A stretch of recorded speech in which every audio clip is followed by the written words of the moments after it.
오늘 10월 13일 히브리서 첫 번째 시간인데요. 오늘 전체적인 말씀의 제목은 큰 제사장이신 예수님이라는 말씀의 제목으로 히브리서 1장 1절로 14절 말씀을 가지고 우리가 같이 은혜 받는 시간이 되기를 바랍니다. 오늘 우리가 수요일 저녁부터 신약 속에 레이기라는 별명이 붙어있는 히브리서 성경을 같이 읽었는데요. 이 신약 성경 속에서 서신서를 구분하는 방법이 있습니다. 그게 뭐냐면은 일반 서신과 바울 서신으로 구분이 된다는 거죠. 또 일반 서신이라고 말하지만 다르게는 공동 서신서라고도 말을 하죠. 바울 서신이라 말하면은 로마서에서부터 빌레몬서까지 모두 13권이죠. 자, 그 다음 일반 서신, 공동 서신서로 한다면은 히브리서를 빼고 야고보, 요한, 1, 2, 3서, 베드로 전후서, 유다서까지를 합해서 7권이 되죠. 자, 그런데 조금 헷갈린 게 있는데 그 가운데 있는 성경이 뭐냐? 바로 히브리서라는 성경인 거죠. 왜냐 그러면은 히브리서 성경을 여러분 그 바울 서신에다 두느냐 아니면은 공동 서신에다 두어야 하느냐, 이것은 그전부터 말이 있었던 거거든요. 왜냐하면은 정확하게 히브리서를 누가 기록했다는 이게 없는 거예요. 그 이름이. 학자들에 따라서 여러 가지 말을 하지만은 바울이 기록했다는 증거를 대는 사람들의 말을 참고하면 히브리서 13장 23절 말씀과 이런 말씀이 있는데, 우리 형제 디모데가 놓인 것을 너희가 알랴. 그가 속히 오면 내가 그와 함께 가서 너희를 보리라. 여기는 이 말씀을 참고한다면은요, 디모데와 함께 더불어 사역을 했던 사람 누구겠습니까? 여러분 바울이란 말이에요. 특히 또 한 가지는 히브리서 성경은 그 배경이 누구한테 보내냐, 그 대상이 누구냐, 히브리입니다. 유대인들이라는 말이고. 왜냐하면은 그때 당시에 전통 유대교회에서 나와서 오순절 성령 강림 이후에 수많은 이 사람들이 이 기독교 예수를 믿는 사람들이 있었는데, 그러한 사람들에게 보내지는 서신서가 뭐라고요? 바로 히브리서 성경이라는 거죠. 그래서 옛날 마틴 루터는 히브리서 이 성경을 기록한 사람이, 그분은 그랬습니다. 마틴 루터라고 이렇게 주장하기도 하지만은, 물론 저는 개인적으로 히브리서 성경은 바울이 썼다, 물론 나는 그렇게 압니다. 근데 그건 중요하지 않죠, 누가 썼다는. 그래서 히브리서 성경의 배경은 그 당시 어떤 배경이냐면 베드로 전후서가 쓰여지는 그 상황하고 그 모든 그 여건, 그런 환경이 너무 비슷했다는 점인데, 무슨 말이냐면은 베드로 전후서나 히브리서 성경이 기록될 당시가 어떤 시대였냐면 엄청난 핍박이 이렇게 몰려오는 그런 시대였고, 그 다음으로 겸하여 오는 또 어떤 역사, 수많은 거짓 선지자들이 엄청 일어났다는 건데, 그래서 이것은 뭡니까? 외적인 환란과 내적인 환란이 이렇게 이제 왔다는 이제 그런 시대인 거죠. 그러다 보니까 특히 여러 핍박 때문에 이 믿음, 예수 그리스도를 믿는 믿음의 뿌리가 견고하지 않은 사람의 특징이라고 예나 지금은 뭐죠? 작은 일에도 믿음이 흔들린다는 거죠. 믿음이 굳게 서지를 못해. 자, 그런 점에서 히브리서 성경에서 가장 비중 있게 다루고 있는 성경이라면은 히브리서 11장, 곧 뭡니까? 히브리서 11장이 무슨 장이라고요? 믿음장이라고 하죠. 고린도전서 13장을 사랑장이라고 하듯이 히브리서 11장을 믿음장이라고 하는데, 그러면 여기서 이 성경에서 믿음장이 그 당시에 따로 있었다는 것은 상대적으로 그만큼 뭐죠? 이 편지를 받는 대상들의 사람들의 믿음이 위기 가운데 있었기 때문에 아까 말한 믿음이 흔들렸다는 거죠. 안 믿는 건 아닌데 믿음이 흔들렸어. 그래서 흔들리 말하는 당부 차원에서 이 히브리서 이 편지서 성경이 이제 쓰여지고 보내졌다는 건데, 그 당시 로마 정권이 좀 이상했던 것은 정통 유대교는 정치적으로 보장을 했습니다. 그런데 이름하여 신흥종교인 기독교는 엄청나게 핍박을 이렇게 가했거든요. 자, 그러다 보니까 이 믿음을 예수 그리스도로 이 믿음의 이 배를 갈아타는 사람들이 흔들린 거예요. 흔들려. 핍박하죠. 죽이죠. 재산을 뺐지요. 자, 그러다 보니까 그 중에서 이제 주변 사람들이나 본인들이 어떤 생각을 했냐면 유대교나 기독교나 큰 차이가 없는 것 같은데 굳이 그런 온갖 핍박을 다 받으면서 예수를 믿을 필요가 있냐? 기독교를 따를 수가 있냐? 주변에서 그런 또 말하는 사람이 있었고 그 말을 자꾸 듣다 보니까 그래 그런 것 같아. 그러다 보니까 다시 유대교로 가는 사람도 있었고 또 더불어서 그런 환란 속에 흔들리는 사람이 있었을 거란 말이에요. 자, 또 하나는 유대교의 모든 그런 것은요 눈에 보이는 거거든요. 안식일도 눈에 보이잖아요. 안식일 모든 행사도 그 다음에 할례도 분명히 보였고요. 여러분 사실 오늘날도요 뭐든 눈에 보이는 것은 그렇게 어렵지 않습니다. 알고 보면은요. 정작 어려운 것은요 이 안에 우리 안에서 일어나는 내적인 시험이거든요. 시험. 자, 그런데 언제나 크리스찬에게 강조하는 것은 그래서 믿음이란 말이에요. 믿음. 그렇다면 믿음의 눈에 보이냐? 믿음에 보일 턱이 없죠. 왜냐하면 우리 내적에서 일어나는 에너지니까요. 자, 그래서 아까도 우리 언급했지만 핍박은 심하지. 다시 유대교로 돌아가는 수많은 이 부지기수의 사람들이 있었는데 그래서 히브리서가 이 편지서로서 그 당시에 그 유대교로 다시 돌아가고자 하는 사람들에게 이 말씀들이 주어진 거죠. 그래서 특히 히브리서 1장부터 10장 18절까지는 그 전체적인 주제가 예수님은 누구신가 하는 것이 그 주제죠. 그러니까 지금도 여러분 소위 그 사람 믿음이 흔들린다고 했을 때 이게 있습니다. 예수님이 나에게 있어서 예수 그리스도가 나에게 있어서 어떤 분이냐 그러니까 정확하게만 알면은요 흔들리는 믿음이 없다는 거죠. 근데 불분명하고 그냥 종교적으로 교회 가면 좋다더라. 교회는 오래 다니는데 뭔가 말씀에 뿌리가 나지 않은 사람은 아까 그랬죠. 자꾸 흔들리는 거예요. 흔들려.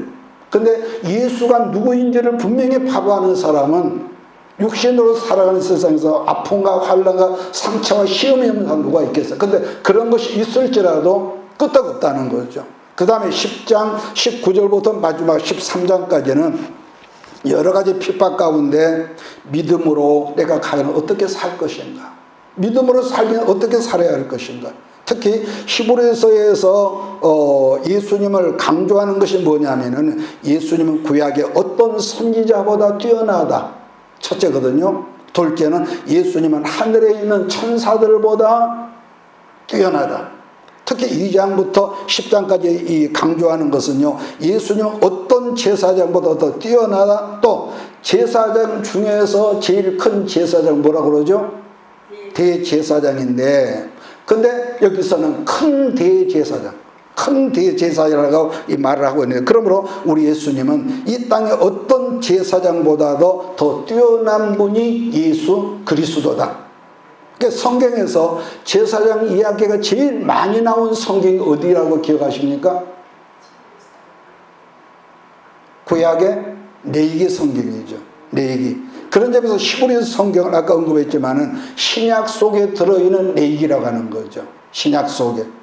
나중에 또 질문하겠습니다. 그래서 이 히브리서 성경을 읽고 난 다음에 감동을 받아서 만든 찬양이 아까 우리가 불렀던 찬송가 94장이라고 말하는데 그 뭡니까? 주 예수보다 더 귀한 것은 없네. 이 찬양이 여러분 한국 교회에 처음 소개된 것이 1974년도 빌리 그레엄 그 목사님이 한국에 오셨을 때 처음 그 찬양으로 특송 그 찬양으로 해서 그때부터 소개가 됐는데 한국 교회가 이 찬양을 부르면서부터 부흥했다는 말이 있을 정도로 이 찬양이 엄청난 아주 그 역사를 일으킨 거죠. 자, 그러면은 주 예수보다도 귀한 것은 없네. 찬양 배경이 아까 뭐라고 그랬습니까? 히브리서라는 거예요. 히브리서. 곧 우리가 믿는 예수님은 누구인가? 누구인가? 이것이 헷갈리면은 부처님, 석가모니 부처님이나 뭐 마호мет이나 뭐 우리가 어렸을 때 학교에서 배웠던 세계 4대 성령 이렇게밖에 대답을 못하겠죠. 예수는 천사와도 비교할 수 없고 대제사장과도 비교할 수가 없고 어떤 선지자와도 비교할 수 없는 그분이 우리 예수님이고 그 예수님이 곧 하나님이시라는 것이죠. 믿습니까? 이게 분명한 고백이 돼야 하거든요. 나는 여러분들이 이번 그 히브리서 성경을 함께 읽고 말씀을 들으면서 여러분 안에 성령의 불이 뜨겁게 임하게 되기를 주 예수 이름으로 축원합니다.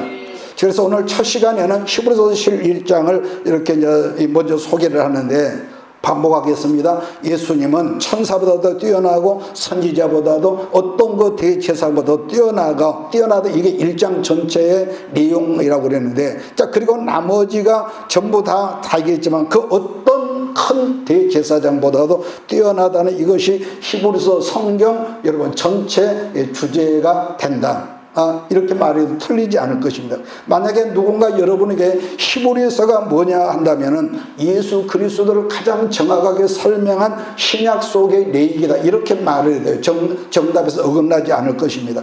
그러니까 1장에서는 우리 예수님은 천사보다 아까 그랬죠, 선지자보다 대제사장보다 뛰어나다는 것이 전체 설명이 1장에서 18장까지를 제가 언급을 했는데, 제사장에 관해서 제일 많이 등장하는 성경 아까 뭐라고요? 구약에서 레위기라고 그랬습니다. 그래서 신약 속의 레위기는 히브리서 성경이다. 히브리서 성경이다. 그럼 첫 번째는 선지자보다 뛰어나신 예수님이 1장 1절로 여러분 3절입니다. 따라서 누군가 여러분에게 아까 제가 지금 말했습니다만 예수님에 관해서 대화를 한다면 히브리서 1장 1절 3절을 말해줄 수 있는 우리들이 신앙이 된다. 그래서 많은 구절은 우리가 암송하지 못하다 할지라도 히브리서 1장 1절로도 3절까지를 우리가 한번 암송해 볼 필요가 있다고 봅니다. 사실 선지자들을 살펴보면은 구약의 모든 선지자는 그 어떤 선지자라도 정말로 탁월하고 뛰어나다는 것을 우리가 그 내용에서 이렇게 본단 말이에요. 왜냐하면은 모든 선지자들은 그 안에 하나님의 뭐가 있었기 때문입니까? 성령이 함께 있었기 때문인 거죠. 그러니까 문제는 어느 때나 참이 있으면은 거짓이 있고 빛이 있으면은 어둠이 여러분 있었듯이 선지자가 있는 곳에는 반드시 가짜 선지자가 오늘날 이단과 사이비가 있는 것처럼요. 이게 문제인 것이죠. 자, 그런데 우리 예수님은 구약의 많은 여러 선지자보다도 그 어떤 분하고도 비교할 수 없는 분이 뛰어나고 더 탁월하신 선지자다. 더 중요한 것은 구약의 모든 선지자들은 뭐가 있습니까? 장차 이 땅에 오실 사람으로 오실 예수님을 그 사람, 나라는 사람, 그 사람 역량에 따라서 여러 모양으로 예수 그리스도를 설명하고 있었지만, 예를 들어서 똑같은 한 분 예수님이면 마태가 만났던 예수, 마가가 봤던 예수, 누가가 봐도 예수는요 한 분이 예수지만은 각자 여러분 어떤 뭐가 다르지 않습니까? 그러듯이 똑같은 한 분 예수 그리스도 이 땅의 메시아지만은 그 사람의 역량과 영성에 따라서 메시아가 다르게 약간 소개를 하고 있었다는 그런 한 분이신 예수죠. 그래서 사람으로 오셨던 예수님을 성경은 상속자고 또 온 세상을 지으신 창조자이시고 또 뭐죠? 영광의 본체이신 하나님이시다. 이걸 이제 말씀하죠. 그 다음 그분이 하시는 일이 뭐냐 그러면 만물을 그 손으로 붙잡고 계시는 이시란 것인데, 그래서 그분이 붙잡고 계시기에 추나 추동이 있고 이 땅에 저 큰 바닷물이 육지를 덮지 않고 있는 것은 왠지 아니 그분이 만물을 여전히 창조 때부터 붙잡고 계시기 때문이라고 성경은 우리에게 그렇게 말씀하죠. 또 하나는 죄 없으신 그분이 사람으로 오셔서 사람이 하나님께 범죄한 죄를 당신께서도 자기 몸으로, 구약에서는 모든 짐승들로 말미암아 예수님의 본체 제물 대신 예수님 오시기까지는 이 짐승들로 이 제사를 드렸지만은, 그런데 사람이 하나님께 범죄한 이 죄를 짐승의 제사로는 단회적인 뿐이라는 거예요. 그 해마다 제사장이 피를 가지고 이 지성소에 들어가는데, 그런데 예수님은 뭐죠?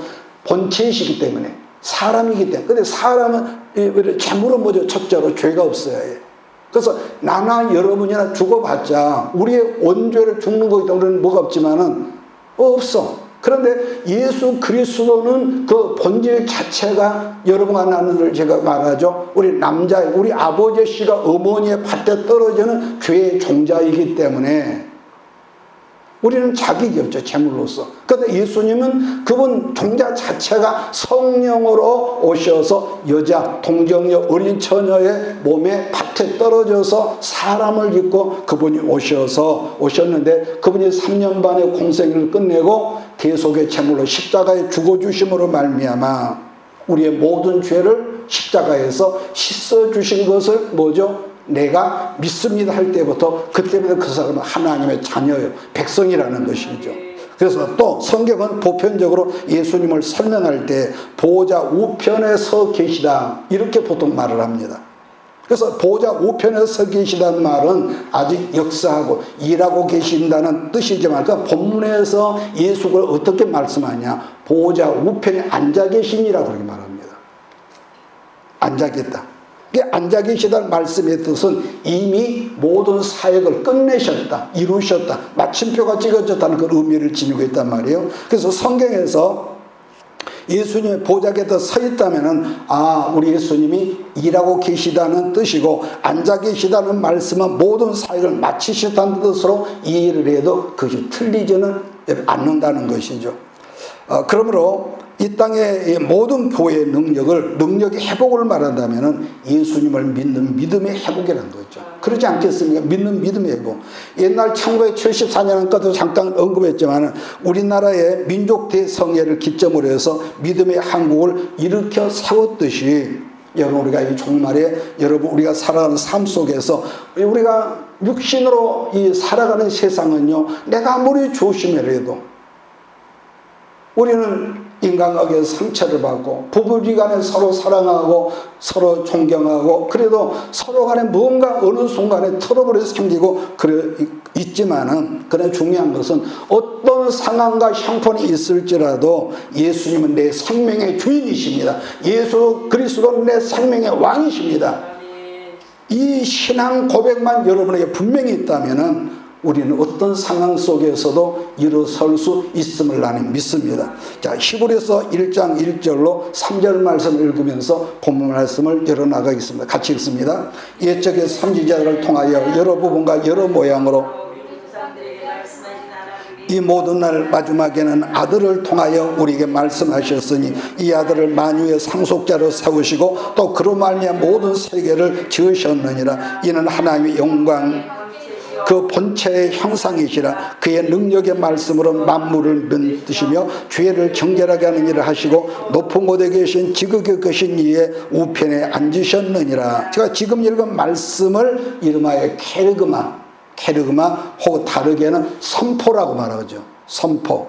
지금 읽은 말씀은 그냥 뭐라고 할까, 설득이 아니라 선포라는 거예요. 여러분, 이러한 선포가 여러분에게요,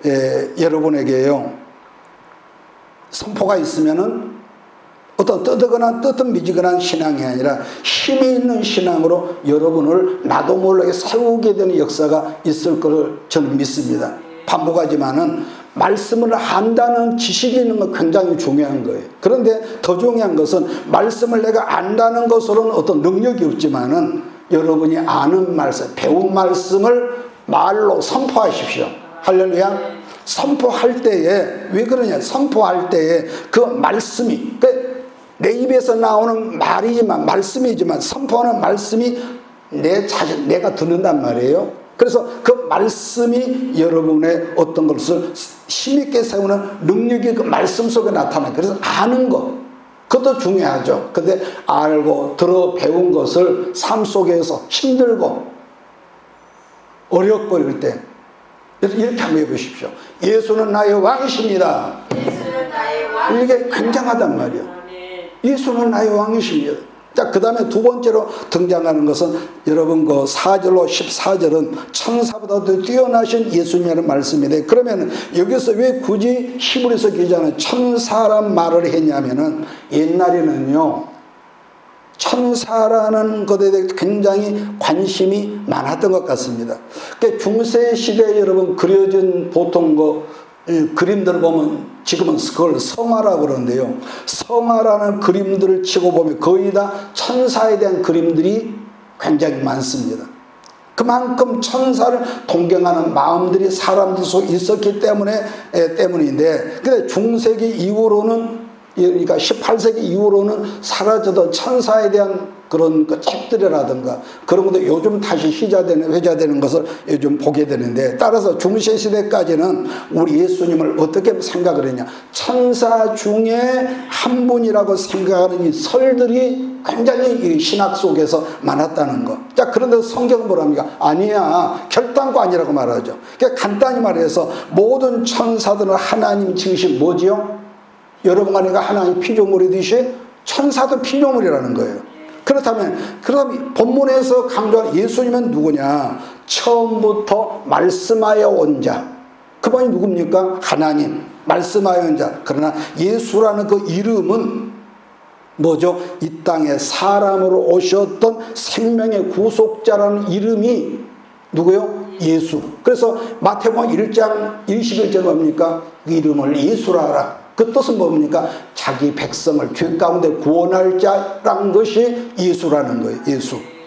자, 그 다음에 히브리서 1장 4절로 5절을 제가 있습니다. 그가 천사보다 훨씬 뛰어남은 그들보다 더욱 아름다운 이름을 기업으로 얻으심이니 하나님께서 어느 때 천사 중 누구에게 너는 내 아들이라 오늘 내가 너를 낳았다 하셨으며 또다시 나는 그에게 아버지가 되고 그는 내게 아들이 되리라 하셨느냐.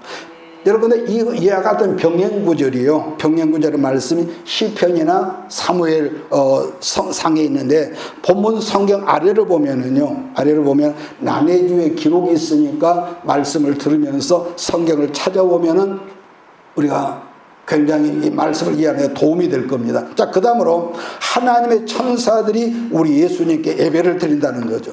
그래서 우리 예수님이 누구냐 묻는다면은 예수님은 우리 예배의 대상이지만은 그 어떤 탁월한 천사도 우리들 예배의 대상이 됩니까? 안 됩니까? 안 되는 거죠. 왜? 그들도 하나님이 지으신 피조물이고 종들이니까. 자, 그 다음 14절 말씀 보면 옛날 지금 우리가 보는 성경 개정판이지만은 옛날 개역 성경은요, 천사를 뭐라고 그랬느냐? 하나님께 부리시는 종이라고 했는데, 우리가 보는 지금 개정판 성경은 성계는 영이다.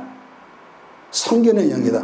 다시 설명, 우리들은 비록 여러분하는 죄로 말미암아 타락한 인간이지만은 그럼에도 불구하고 굉장히 중요한데, 우리는 예수님 때문에 하나님을 아버지라고 부를 수 있는 위치. 그러니까 세상 사람들이 지금도 하나님은 그 신, 하나님이라고 일컫는 그 하나님을 우리는 아버지고, 우리에게는 그분에게 누굽니까?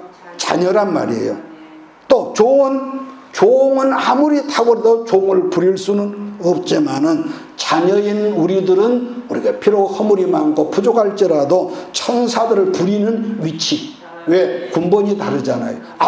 자녀하고 종이 군번이 같겠냔 말이에요. 군번 자체가 다르다 설명인데, 또 하나 예수님은 만왕의 왕으로 이 세상에 오셨다는 거. 자, 6절로 9절을 같이 읽습니다. 또 그가 마다들을 이끌어 세상에 다시 들어오게 하실 때에 하나님의 모든 천사들은 그에게 경배할지어다 말씀하시며, 또 천사들에 관하여 그는 그의 천사들을 바람으로 그의 사역자들을 불꽃으로 삼으시냐 하였으되, 아들에 관하여는 하나님이 주의 보좌는 영영하며 주의 나라의 규는 공평한 규니이다. 주께서 을을 사랑하시고 불법을 미워하셨으니 그러므로 하나님과 주의 하나님이 줄곰의 기름을 주께 부어 주를 등불들보다 뛰어나게 하셨도다 했고, 자, 그 다음 10절부터 설명하는 것은 하나님께 창조하신 모든 피조물의 세계는 우리가 입는 옷처럼, 우리가 입는 처음에는 새 것이었지만은 입고 있다 보면은 낡아서 낡아진다는 거죠. 그러니까 하나님께서요, 창조하셨던 온 우주, 온 세계의 모든 피조물의 세계는 마침내 지금 모든 기상이변이나 이 모든 것은요, 낡아지고 있는 증조죠. 그렇잖아요. 낡아지고 있는 증거, 두더기처럼 지금 돼가고 세상에 오염되고, 어떤 제가 유튜브를 보니까 태평양 한가운데 우리나라보다 더 큰 쓰레기 더미가요, 둥둥 떠 있는 거예요. 그건 전부 다 더러워진다, 낡아진다 아니겠습니까? 그러니까 중요한 것은 그 다음 말씀으로 뭐가 있습니까? 처음 것들이 없어지고 새 하늘과 새 땅에 대한 이 말씀, 곧 요한계시록에서 등장하는 말씀들이 이제 등장하고 있다는 것. 하나님께서 처음에 만드셨던 모든 피조 세상을 뒤집어 엎으시기 때문에 새 하늘과 새 땅이라고 한다는 것. 심지어 우리들도 때가 되면은요, 우리는 앞서거니 뒤서거니 떠납니다. 여러분 그러잖아요. 그러니까 늘 제가 말하지만은 저 시퍼렇던 그 길가의 나무들이 교회 뒤에 여러분 뭐가 있냐면 석류나무, 여러 과일나무가 있어요. 그걸 보면서 저는 참 그 기도가 많이 되거든요. 그 무성하던 나무의 파리가 약속해 난 듯이 가을바람으로 다 여러분 우수수 떨어져 죽는단 말이에요. 그런데요, 정말로 중요한 것은 우리가 지금 같은 우리 죽지만은 이 몸으로 부활하지 않고 어떤 몸으로 전혀 새로운 몸으로 부활체가 된다는 말씀이거든요. 그 부활, 왜냐? 그 부활체의 모델이 누구겠습니까? 예수님이죠. 제자들이 이제 십자가 유월절일이 지나고 나서 두려워서 문을 꼭꼭 닫아 잠궜는데 한가운데 서시면서 부활하신 예수님이 서시면 뭐라 합니까? 샬롬, 너에게 평안이 있을지어다.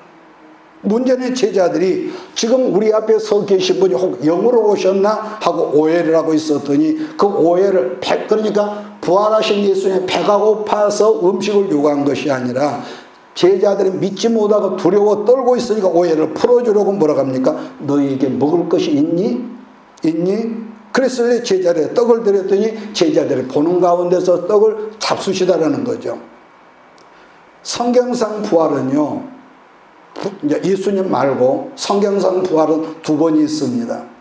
처음 부활은 이 땅에 무시무시한 여러분의 환란의 여섯째 나팔이 불고 일곱째 나팔을 불기 전에 공중 강림이 있습니다. 휴고가 있죠. 예수님이 오실 때가 있고 이 땅에서 환란을 당하고 환란 속에서 하나님 666표를 짐승의 표를 받지 않는 사람들은요, 예비된 장소로 이렇게 옮기신다고 그랬습니다. 감추신다고.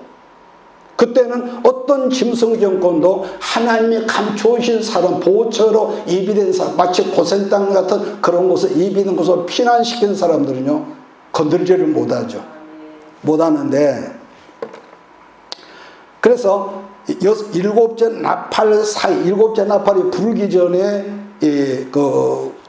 예수님의 공중 재림이 있고, 아까 말한 그 다음에 이 땅의 순교자들이 신랑을 맞으려고 죽은 자들이 이제 부활해서 공중으로 들려 올라가는 거예요. 물론 지금도 교파에 따라서 신학 사상에 따라서 무천년설 있고 전천년설 있고 후천 여러 가지 말을 합니다만은, 그래서 올라가서 공중에서 혼인식이 있죠. 그럼 혼인잔치, 이 말을 언제가 계시록을 할 때 제가 말씀을 드리죠. 혼인잔치는 어디서 하느냐? 계시록 19장, 여러분 20장 그 보면은요, 이 땅에 7년 환란, 그러니까 7년 환란이 아니라 전삼년은 여섯째 나팔이고, 여러분 후 3년은 일곱째 나팔이라는 거예요. 지금 이해가 안 되냐? 그냥 들어두세요. 일곱째 나팔인데 전 3년 반은 환란의 때고, 무슨 때고? 그 환란은 누가 당하느냐? 예수 믿는 사람들. 그 환란을 주는 그 주체가 있을 거 아니에요. 짐승 정권이나 거짓 선지자들. 그것이 일곱째 나팔인데, 짐승 정권과 모든 핍박자들이 심판, 그때는 환란이야, 그 심판이. 그때는 이미 죽은 자 외에 살아있는 자들은 예비처럼 옮겨간 다음인데, 후 3년 반, 그게 일곱째 나팔이라는데, 그리고 일곱째 나팔이 뭐냐? 이 땅에는 공중에서 혼례식이 있다면 혼인잔치가 있을 거 아닙니까? 그래서 거기서 우리가 일곱째 나팔을 가면 이 땅에 수많은 그런 대적자들이 죽임을 당하는 거예요. 그래서 그 성경 우리가 지금 시간이가 못 찾아보지만은 공중의 새들을 향해서 죽은 장수들, 그 뜯어먹으라 그래요. 그게 여러분 하나님의 그 진노의 잔치인 거죠. 진노의 잔치. 그래서 그리고 나서 일곱째 나팔 후에 이 땅에 뭐가 있느냐? 비로소 성경 20장 요한계시록 2장에서 말씀하는 여러분 천년 왕국이 들어서는 거죠. 그러니까 들림받는 자, 왜 거기는 육신으로 들어가 사는 사람이에요. 육신으로. 그렇기 때문에 이 말을 하면 또 오래 걸리니까 부활하는 사람은 결혼을 하지 않습니다. 그러나 천년왕국으로 들어간 사람은 지금처럼 거기는 이제 죽음이 없죠. 죽음이 없어. 마귀를 천년 동안 감옥에 가둬놓으니까. 그러니까 엄청난 사람들이 그 천년왕국에서 같이 이렇게 사는 거예요. 결혼하죠. 이 말을 하면 또 오래 걸리겠네요. 그래서 따라서 우리는 변할 수밖에 없는 세상에 소망을 두지 말고 변함이 없는 예수님께 소망을 두라는 말씀이 지금 히브리서란 말이에요. 여러분, 우리들이 젊었을 때는 그 젊음이 영원할 것처럼, 여러분 그러잖아요. 나는 안 늙을 거야. 그러니까 착각을 하지만은 그것은 어림 턱도 없는 말이죠. 금방 어느 순간에 보면 이 피부에 주름이 끼고요. 주름이 지고 있고, 아무리 성형을 하고 해도 목에는 이 얼룩덜룩한 주름이 있고 쭈그렁대고 힘 빠지고. 책을 말하는 요즘 나온 여러분 책들을 사서 보면은요, 어떤 그 이념이나 철학 사상들이 가득 들어있지만은 옛날에 나온 무슨 그 어거스틴이 쓴 책들이나 그런 책은 굉장히 오랜 세월이 흘렀지만은 또 기독교 강요나 철로 역정이나 그런 책은 지금도 보면은 굉장히 탁월하단 말이에요. 우리는 이 땅에 육신으로 살면서 늘 돈 하지만은 그러나 영원히 남을 것에 여러분의 인생을, 우리의 인생을 건다면은 시간과 세월에 관계없이 하나님의 생명력이 여러분 안에 있을 걸 나는 믿습니다. 어차피 육신으로 사는 동안에는요, 어려움들이 있어요. 그래요. 그래서 누구라도 썩어질 자체만을 붙들면은 더불어서 우리는 썩지만은, 그러나 같은 물질도 영원한 생명을 위해서 투자하고 쓰여지고, 그런다면은 그것이 바로 말씀한 영혼이 잘된 같이 범사가 잘되고 강건한 역사가 여러분에게 더불어게 일어날 줄 믿습니다. 그래서 어떤 축복도 지난번에 말했죠. 이것은 내가 얻은 것이다. 하나님께 내게 맡기신 것이다. 이 개념, 이 관념을 항상 가지십시오. 믿습니까? 그래서 나를 통해서 하나님 역사가 일어나게 하시고, 내가 이 직장, 이 사업장에 들어감으로 나를 통해서 여기가 불같이 일어나게 하옵소서. 기도하란 말이 기도해. 남들은 나를 비웃을지라도. 그래서 여러분 축복의 통로가 여러분과 우리 모두가 되어야 할 줄 믿습니다. 그 다음에 10절로 13절을 같이 읽습니다. 10절로 13절. 또 주여, 태초에 주께서 땅에 기초를 두셨으며 하늘도 주의 손으로 지으신 바라. 그것들은 멸망할 것이나 오직 주는 영존할 것이요 그것들은 다 옷과 같이 낡아지리니 의복처럼 갈아입을 것이요 그것들은 옷과 같이 변할 것이나 주는 여전하여 연대가 다함이 없으리라 하였으나 어느 때 천사 중 누구에게 내가 내 원수로 내 팔등상에 타게 하였지 너는 내 우편에 앉아있으라 하였느냐. 우리가 몰라서 그렇지 분명 여러분과 나를 돕는 천사들이 있는 것은 사실입니다. 우리가 깨닫지 못해서 그렇지. 그런데도 굳이 이 성경에서 천사를 그렇게 거론하지 않은 이유를 말한다면 성령님이 우리와 함께 하신다는 거죠.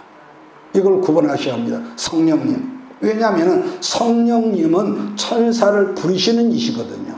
하나님. 그러므로 굳이 천사를 말하지 말고 항상 성령님을 의지하면 성령 하나님께서 여러분을 도와주실 것을 나는 믿습니다. 늘 성령을 의지하고 부부지간에 서로 인격자 서로 인정하면은 상처가 없듯이 성령은 인격자라. 근데 내가 그분을 무시하면은 그분도 인격자이기 때문에 상처를 받아. 이해하십니까? 그래서 기도하십시오. 아침에 일어날 때, 길을 걸어갈 때 성령 하나님 인정합니다. 사랑합니다. 나는 좋아합니다. 내게 믿음을 주세요. 내가 축복의 통로가 되게 해주세요. 그래서 어쨌든 지금까지 히브리서 1장을 함께 읽고 말씀을 나눴습니다마는 예수님은 선지자보다 하늘의 천사들보다 뛰어나시다는 설명인데, 그 당시에 문제들로 거론되는 모든 것을 한마디로 각설을 하고 지금 넘어가는 거죠. 이제 나머지는 우리 예수님은 그 어떤 제사장보다 더 뛰어나다는 것을 이제 계속적으로 말씀할 겁니다. 자, 그렇기 때문에 앞에서 제가 말씀했지만은 히브리서는 내내 구약 성경의 냄새가 난다. 제가 아까 언급했지 않습니까? 그러면은 제사장의 한 역할은 뭐냐? 제사장은 어느 시대였든지 제사장의 역할은 중간 역할은 중보자죠. 이쪽과 이쪽 원수된 관계를 화목시키는 관계. 제가 늘 말했죠. 인간은 하나님께 갈 수 없었기 때문에 인간 중에서 대표자로 뽑은 대제사장으로 하여금 대속죄일날 짐승을 잡아가지고 짐승의 피를 가지고 제단에 뿌리면서 모든 자기 백성들을 속죄하는 그 중보자, 그 사람이 아까 누구라고요? 대제사장이었다. 대제사장. 그래서 우리 예수님은 그냥 대제사장이 아니라 아까 뭐라고 그러죠? 큰 대제사장이라고 설명하고 있는데, 그러면은 우리 예수님의 대제사장 중에서 더 큰 제사장이라는 핵심 구절인 히브리서 4장 말씀을 읽어보고 오늘 시간을 여기에서 마무리하도록 하겠습니다. 히브리서 4장 14절로 16절입니다.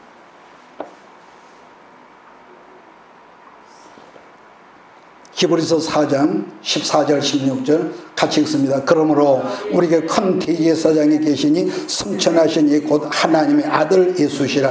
우리가 믿는 도리를 굳게 잡을지어다. 우리에게 있는 대제사장은 우리의 연약함을 동정하지 못하실 리가 아니요 모든 일에 우리와 똑같이 시험을 받으신 이로되 죄는 없으시니라. 그러므로 우리는 공의하심을 입고 때를 따라 돕는 은혜를 얻기 위하여 은혜의 보좌 앞에 담대히 나갈 것이니라.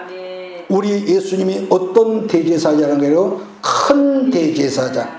그 큰 대제사장 대신 예수님은 여러분과 나 우리 모두의 연약함을 그 몸으로 뭐죠? 우리처럼 갓난 신고를 겪으시고 시험을 받으시고 우리를 대신해서 하나님께 나갈 수 있는 길이 되어주셨던 중보자라는 설명을 지금 히브리서 기자가 지금 말씀하고 있는 것이죠. 그렇다면 그 증표가 뭐냐 또 이렇게 물어본다면은 갈보리 언덕에서 십자가에서 그분이 대속죄 제물로 죽어주실 때에 내가 다 이루었다 가실 때 성경 뭐라 합니까? 예루살렘 성 한가운데 있었던 예루살렘 성전 안에 성소에 지성소와 성소를 가로막고 있었던 휘장이 예수님이 모든 이 대속죄 제물로서 사명을 끝내실 때에 휘장 위에서부터 아래까지 짝 찢어져서 둘이 되었다. 그러므로 그 누구라도 어떤 사람이라도 그 지성소 안에 가까이 갈 수 없었던 그 지성전의 문이 예수님이 되어주셨고 길이 되어주셨던 분이 누굽니까? 예수 그리스도라는 거예요. 그래서 요한복음 14장 6절에서 내가 뭐다? 길이다. 무슨 길? 하나님께로 갈 수 있는 유일한 길이다. 그러므로 그때부터 예루살렘 성전은 성전이 아닙니다. 믿습니까? 왜냐? 성령이 떠나버렸죠. 성전 역할이 끝났어. 그런데 지금도 여러분 우리나라의 여러 교단에 따라서 그 예루살렘 성전이 중건되는 걸 고대하는 사람이 있거든. 지금도 예루살렘에서도 제3성전을 지으려고 그래. 이미 성전 역할은 끝났는데, 그러면 그때부터 하나님이 인정하시는 진정 하나님의 성전은 어디냐? 첫째는 마가다락방이었습니다. 왜? 거기에 성령이 임하셨으니까. 그것이 하나님의 첫 번째 성전이었고, 또 그 다음에 두 번째, 그 안에 있었던 120명의 성도들 심령이 하나님의 성령으로 채워지니까 그들 자체가 하나님의 성전이 되었고, 오늘날은 전 지구상에 예수를 영접하고 예수를 믿는 모든 사람들 심령이 이제는 뭐가 됐다고요? 이제는 우리가 여러분 자체가 하나님의 성전이라는 것. 그래서 예루살렘 성전이 아니라는 걸 증명하기 위해서 예수님이 승천하시고 36년여 후에 로마 대군의 장군인 티투스 장군이 그 땅을 쳐들어와서 도로에 돌 하나도 첨놓이지 않게 모두 다 깡그리 불태고 없애버리던 증표가 바로 그 사건이란 말이에요. 철저히 부숴버렸죠. 왜? 성전이 아니었으니까. 과거에 그 뭐 바벨론 그 느부갓네살 쳐들어왔을 때도 이미 죄로 말미암아 하나님의 성령이 떠나버렸으니까 이미 그건 성전이 아닌 거죠. 그러니까 철저하게 여러분 그 징벌을 했던 거죠. 그렇기 때문에 훗날 사도 바울이 고린도 교회에 편지할 때 어떤 언급을 합니까? 고린도전서 3장 16절에서 17절에서 우리가 잘 아는 말씀이죠. 어떤 말씀을 했냐? 너희가 하나님의 무엇인 것과 성전인 것과 하나님의 성령이 너희 안에 계신 것을 알지 못하느냐? 그러므로 하나님의 성전을 더럽히면 하나님이 그 사람을 뭐라고 합니까? 멸하실 거야. 멸하실 거야. 응? 우리가 그러면 마지막으로 우리가 누구이며 누구라고 그랬습니까? 일의 배도 아무도 알아주지 않는 박목사지만은 아무도 여러분 알아주지 않는 하나님의 성도들이지만은 이래 그럼에도 불구하고 우리는 전능하신 우리 하나님이 거하시는 무엇이다? 성전이다. 이 고백과 이 선포를 가지고 남은 한 주간도 사십시오. 나는 부족하고 나는 못나가 아무도 나를 알아주지 않는 나일지라도 나는 하나님의 성전이 거하시는 하나님의 성전인 걸 믿습니다. 그래서 여러분이 가는 곳마다 길이 열리고 여러분을 만나는 사람마다 축복의 역사, 축복의 통로가 열리는 귀한 피스메이커가 되기를 예수 이름으로 축원합니다. 아버지. 내가 너와 항상 함께 하리라. 내가 너를 지키리.